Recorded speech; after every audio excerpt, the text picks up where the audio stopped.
So, how is NASA preparing to launch the most powerful rocket ever built to send astronauts back to the moon after nearly 5 decades? It all begins with fueling. Massive tanks are loaded with supercooled liquid hydrogen and oxygen that power the RS-25 engines. Next comes the trans-lunar injection phase, where the rocket gains the velocity needed to break free from Earth's orbit. Once this phase is complete, the upper stage separates, allowing the spacecraft to continue its journey independently. In the third phase, the spacecraft uses a gravity assist maneuver around the moon, conserving fuel while adjusting its trajectory efficiently. But the mission doesn't end there. The return journey is the most critical and dangerous part. During re-entry, the capsule's heat shield must survive extreme temperatures, reaching nearly half the intensity of the sun's surface. Without this protection, the crew would have no chance of making it back safely. If you enjoy deep space engineering breakdowns like this, make sure to subscribe and turn on notifications so you never miss the next mission analysis. How do you launch NASA's most powerful rocket ever built? This is step 1, Earth departures. The journey begins at NASA's historic Kennedy Space Center launch, the Space Launch System, or SLS.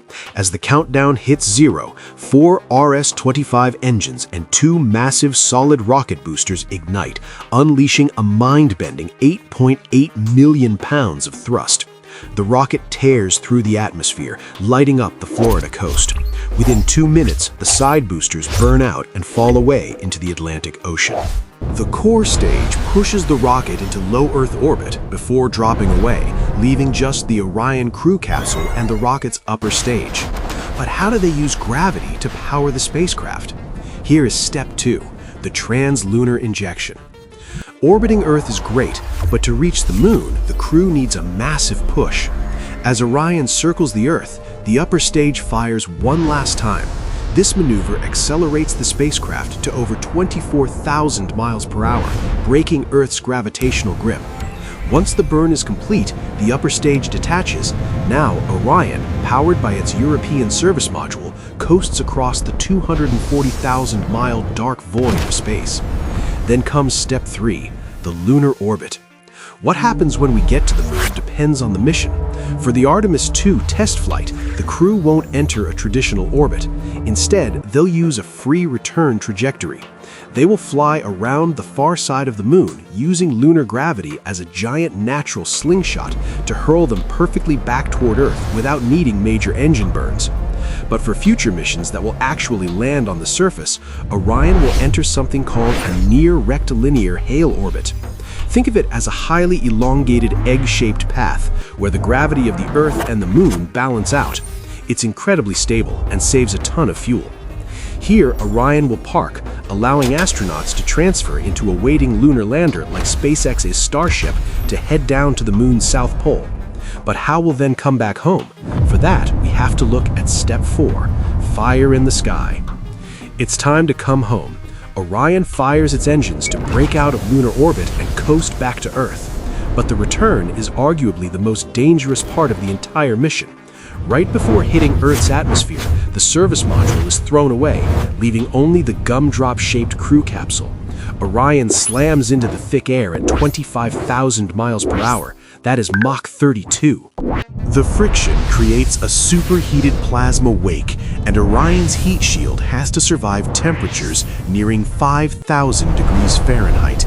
That is half as hot as the surface of the sun.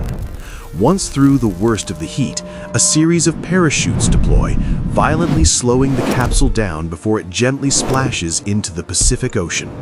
U.S. Navy recovery ships are already waiting to pull the astronauts out of the water. What happens when a spacecraft mission goes catastrophically wrong? During one NASA mission, a sudden helium gas leak nearly claimed the lives of every astronaut on board.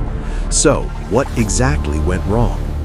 One of the key concerns involves the reaction control system, particularly related to helium leakage. But why does helium matter so much? Helium, an inert gas, is used to maintain pressure inside the propellant tanks that supply the thrusters. If excessive helium is lost, the pressure can drop, causing the thrusters to perform inefficiently or even fail. This becomes especially critical during flight, where the capsule's propulsion system depends on precise and reliable thrust control. During the docking procedure, the Starliner encountered issues with its reaction control thrusters. The spacecraft's software initially flagged 5 aft-facing thrusters as non-operational, affecting its ability to maneuver in all 6 degrees of freedom. Although 4 of the thrusters were eventually restored, the underlying cause of the malfunction remains unclear. So, how did the astronauts manage to survive this near-fatal catastrophe? While they use these 2-stage rockets that are designed to be both completely reliable and highly efficient, unlike rockets that rely on a single engine, its first stage is powered by 9 Merlin engines. This design provides an added layer of safety.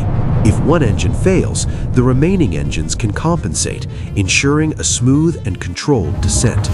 The second stage, responsible for propelling Crew Dragon into orbit, is powered by a single Merlin engine. At the very top of the rocket sits the capsule, named Crew Dragon, designed to safely transport astronauts to and from space. Just half an hour before liftoff, the fuels and the propellant are carefully pumped into all the stages of the rocket. To bring the astronauts home safely, they deploy the Crew Dragon, a massive capsule purpose-built to carry up to 7 people. Once all crew members are seated, their seats rotate into position and they are provided with advanced touchscreen displays for monitoring and control. However, the crew does not actively fly Crew Dragon as it is an autonomous spacecraft. They can take manual control only in case it malfunctions.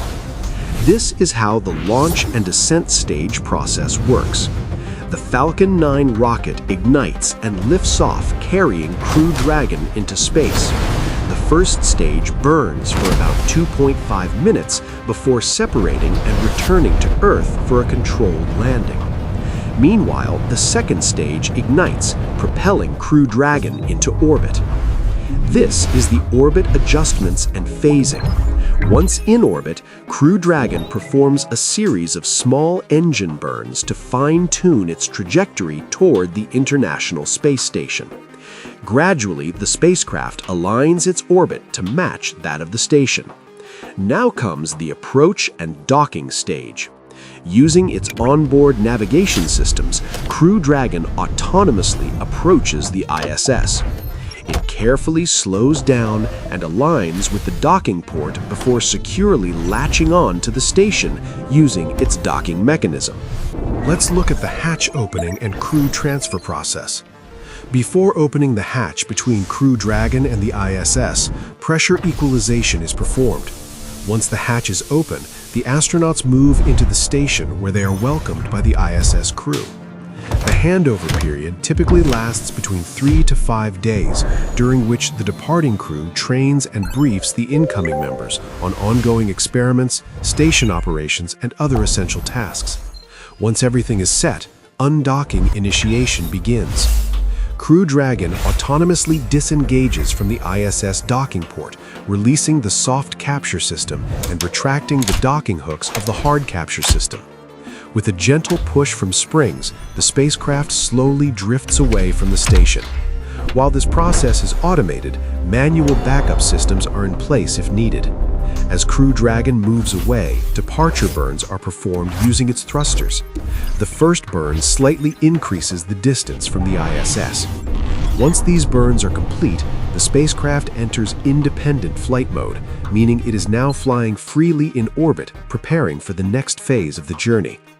To ensure proper alignment with the re-entry path, phasing burns and orbit adjustments take place. Crew Dragon gradually lowers its orbit through a series of controlled burns, positioning itself for the critical deorbit maneuver. This is a crucial step carefully calculated by mission control to guide Crew Dragon toward its designated landing zone. The Draco thrusters ignite and burn for several minutes, reducing the spacecraft's velocity and guiding it toward Earth's atmosphere for re-entry. This is also the phase where the trunk section is jettisoned. The trunk, which houses the spacecraft's solar panels and radiators, is detached and left to burn up in the atmosphere, while the capsule continues its controlled descent. As Crew Dragon enters the atmosphere, it experiences the most intense phase of the journey. Traveling at speeds exceeding 17,500 miles per hour, the capsule endures extreme heat and pressure, with its heat shield providing protection. The buildup of plasma around the spacecraft causes a brief blackout in communications, a normal but dramatic part of re-entry. Once the fiery descent is complete, the parachute deployment and splashdown sequence begins at around 18,000 feet, which is around 5.5 kilometers.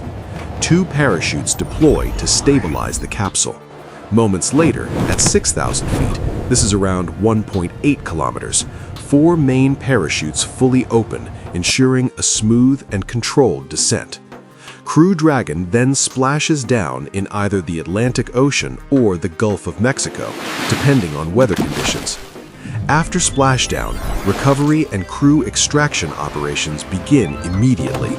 SpaceX recovery teams quickly arrive by boat, securing the capsule and assisting the astronauts. Following medical checks, the crew is transported back to land, marking the successful completion of their journey home.